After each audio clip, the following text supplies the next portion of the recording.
part of what I find compelling about Mount Rushmore of Everything is there's a lot of logic and interesting thought, and if you're doing it right, I think there should be some level of, not to sound, but like, high order of thought, but like Uranus.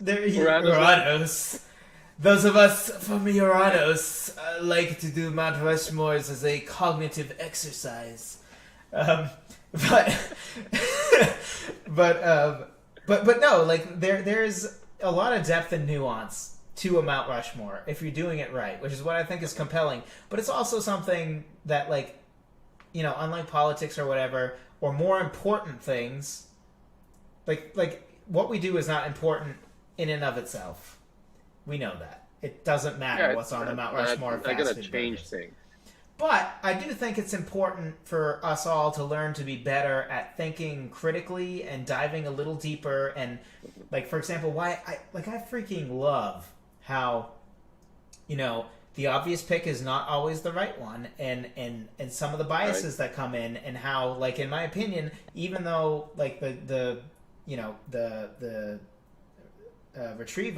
golden retriever being obvious, and in my opinion also wrong, that stuff I love, because it is indicative in other things in life. There are places that something might seem obvious, but it might be wrong, right? Like, for example, some people would say it's obvious Tom Brady's the GOAT. I would say it's also wrong, right? And there's plenty of things like that in life, whether you agree with that take or not.